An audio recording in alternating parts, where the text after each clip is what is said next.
दोस्तों, आज के इस वीडियो में हम आपको बताएंगे कि आखिर कोल्ड वॉर की उत्पत्ति कैसे हुई थी और इस युद्ध के होने के क्या कारण थे। Then welcome back to the knowledge of history channel and this channel and all scripts are owned by Hitesh Giri गोसाई।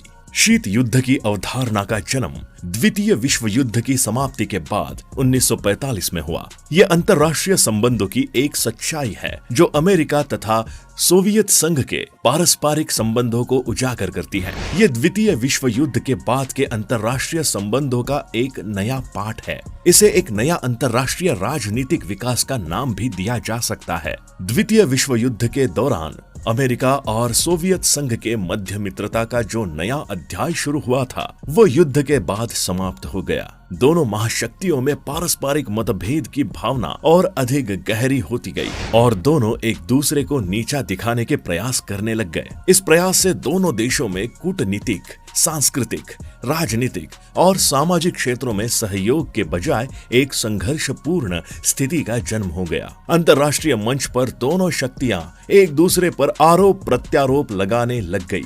अंतर्राष्ट्रीय जगत में अपना अपना वर्चस्व सिद्ध करने के प्रयास में दोनों महाशक्तियां विश्व के अधिकांश राज्यों को अपने अपने पक्ष में लाने के लिए नए नए तरीके तलाश करने लगी। इससे पूरे विश्व में अशांति का वातावरण बन गया और अंत में विश्व का दो शक्तिशाली गुटों, पूंजीवादी गुट और साम्यवादी गुट में विभाजन हो गया, जिसमें प्रथम का नेतृत्व अमेरिका और दूसरे का नेतृत्व सोवियत संघ करने लगा। अब जानते हैं कि शीत युद्ध का अर्थ क्या होता है। जैसा कि इसके नाम से ही स्पष्ट है कि ये अस्त्र शस्त्रों का युद्ध न होकर धमकियों तक ही सीमित युद्ध है। ये एक प्रकार का कूटनीतिक युद्ध था। शीत युद्ध एक प्रकार का वाक युद्ध था जो कागज के गोलों, पत्र पत्रिकाओं, रेडियो तथा प्रचार साधनों तक ही लड़ा गया। इस युद्ध में न तो कोई गोली चली और न कोई घायल हुआ। इसमें दोनों महाशक्तियों ने अपना सर्वस्व कायम रखने के लिए विश्व के अधिकांश हिस्सों में परोक्ष युद्ध लड़े।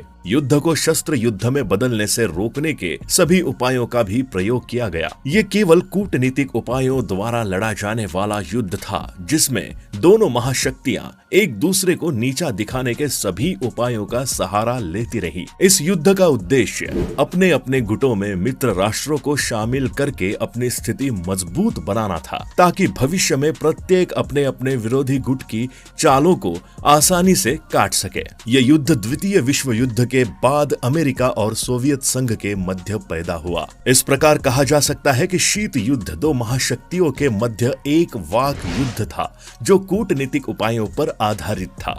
ये दोनों महाशक्तियों के मध्य द्वितीय विश्व युद्ध के बाद उत्पन्न तनाव का प्रत्यक्ष अभिव्यक्ति था। यह वैचारिक युद्ध होने के कारण वास्तविक युद्ध से भी अधिक भयानक था। आइए जानते हैं कि शीत युद्ध की उत्पत्ति कब हुई। शीत युद्ध के लक्षण द्वितीय विश्व युद्ध के दौरान ही प्रकट होने लगे थे।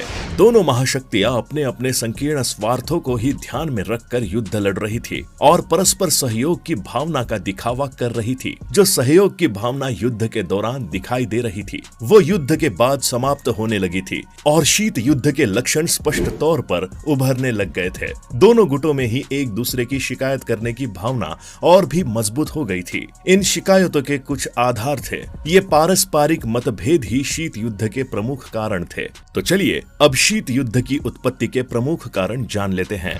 नंबर 1, सोवियत संघ द्वारा याल्टा समझौते का पालन न किया जाना। याल्टा सम्मेलन 1945 में रूजवेल्ट, चर्चिल और स्टालिन के बीच में हुआ था। इस सम्मेलन में पोलैंड में प्रतिनिधि शासन व्यवस्था को मान्यता देने की बात पर सहमति हुई थी, लेकिन युद्ध की समाप्ति के समय स्टालिन ने वायदे से मुकरते हुए वहां पर अपनी लुब्निन सरकार को ही सहायता देना शुरू कर दिया। उसने वहां पर अमेरिका तथा ब्रिटेन के पर्यवेक्षकों को प्रवेश की अनुमति देने से इनकार कर दिया और पोलैंड की जनवादी नेताओं को गिरफ्तार करना आरंभ कर दिया। उसने समझौते की शर्तों के विपरीत हंगरी, रोमानिया, चेकोस्लोवाकिया तथा बुल्गारिया में भी अपना प्रभाव बढ़ाना शुरू कर दिया। उसने धुरी शक्तियों के विरुद्ध पश्चिमी राष्ट्रों की मदद करने में भी हिचकिचाहट दिखाई। उसने चीन के साम्यवादी दल को भी अप्रत्यक्ष रूप से सहायता पहुंचाने का प्रयास किया। उसने मंचूरिया संकट के समय अपना समझौता विरोधी रुख प्रकट किया इस तरह याल्टा समझौते के विपरीत कार्य करके सोवियत संघ ने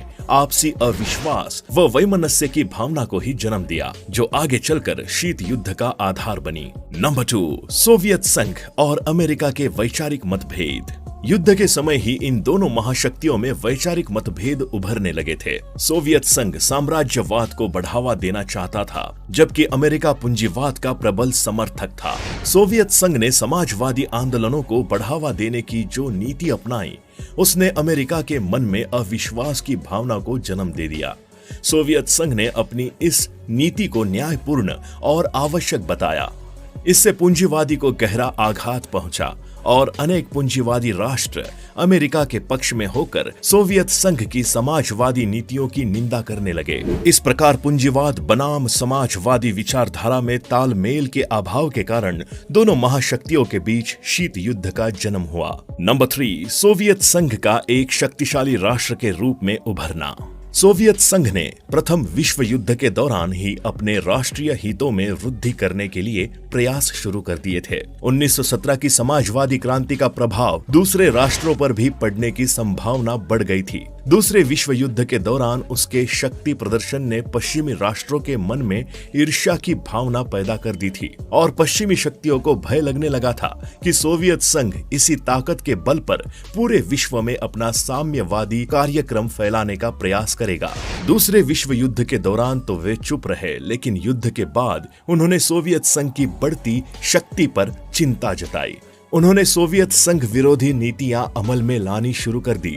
उन्होंने पश्चिमी राष्ट्रों को सोवियत संघ के विरुद्ध एकजुट करने के प्रयास तेज कर दिए। इससे शीत युद्ध को बढ़ावा मिलना स्वाभाविक ही था। नंबर 4, ईरान में सोवियत हस्तक्षेप। सोवियत संघ तथा पश्चिमी शक्तियों ने द्वितीय विश्व युद्ध के दौरान ही जर्मनी के आत्मसमर्पण के बाद 6 महीने के अंदर ही ईरान से अपनी सेनाएं वापस बुलाने का समझौता किया था। युद्ध की समाप्ति पर पश्चिमी राष्ट्रों ने तो वायदे के मुताबिक दक्षिणी ईरान से अपनी सेनाएं हटाने का वायदा पूरा कर लिया, लेकिन सोवियत संघ ने ऐसा नहीं किया। उसने ईरान पर दबाव बनाकर उसके साथ एक दीर्घकालीन तेल समझौता कर लिया। इससे पश्चिमी राष्ट्रों के मन में द्वेष की भावना पैदा हो गई। बाद में संयुक्त राष्ट्र संघ के दबाव पर ही उसने उत्तरी ईरान से सेनाएं हटाई।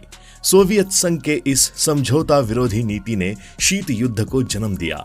अब हम आपको बताएंगे कि आखिर क्यों हुआ ये शीत युद्ध। आइए जानते हैं। द्वितीय विश्व युद्ध में सोवियत संघ अमेरिका, इंग्लैंड एवं फ्रांस, जर्मनी, इटली एवं जापान के विरुद्ध एक साथ थे, परंतु सोवियत संघ एवं इन 3 राष्ट्रों में वैचारिक मतभेद था और वो था साम्यवाद एवं पूंजीवाद का। हालांकि ये 4 राष्ट्र एक साथ थे, पर अंदर ही अंदर वैचारिक मतभेद के कारण सोवियत संघ एवं तीनों पूंजीवादी राष्ट्र एक दूसरे के विरोधी थे। अतः ये तीनों पूंजीवादी राष्ट्र युद्ध के दौरान ऐसी कूटनीतिक चालें चलते रहे कि हिटलर और सोवियत संघ दोनों आपस में लड़कर एक दूसरे का विनाश कर दें। लेकिन द्वितीय विश्व युद्ध में हिटलर का मानवता के विनाश का अभियान इतना खतरनाक था कि उसने इन 2 विरोधी विचारधाराओं को मानवता को बचाने के खातिर एकजुट होने के लिए मजबूर किया था। हिटलर ने 1941 में सोवियत संघ पर पूरी सैनिक शक्ति के साथ पूरे पश्चिमी मोर्चे से एक साथ आक्रमण कर तबाही मचा दी। परिणाम स्वरूप 26 मई 1942 को सोवियत संघ तथा ब्रिटेन ने जर्मनी के विरुद्ध एक आपसी सहयोग की 20 वर्षीय संधि पर हस्ताक्षर किए। सोवियत संघ ने पश्चिमी देशों का विश्वास जीतने के लिए 22 मई 1944 को पूंजीवादी विरोधी संस्था कम्युनिस्ट इंटरनेशनल संस्था को भंग कर दिया। अतः 1942 और 1945 के बीच मित्र राष्ट्रों में कई सम्मेलन हुए। अतः शीत युद्ध की धीमी शुरुआत 1942 में ही हो चुकी थी। वचन देने के बाद भी पश्चिमी राष्ट्रों अमेरिका और ब्रिटेन ने सोवियत संघ की शुरुआती तबाही की आग में अपनी रोटियां सेकी। द्वितीय मोर्चा इन देशों ने जानबूझकर नहीं खोला एवं इसे लंबे समय तक टालते गए। दोस्तों, आज के इस वीडियो में बस इतना ही। अगर आपको हमारा ये वीडियो पसंद आया हो तो वीडियो को लाइक करें, शेयर करें और ऐसे ही एपिसोड्स देखने के लिए हमारे channel the knowledge of history को सब्सक्राइब कर ले। मिलते हैं आपसे नेक्स्ट वीडियो में, तब तक के लिए गुड बाय।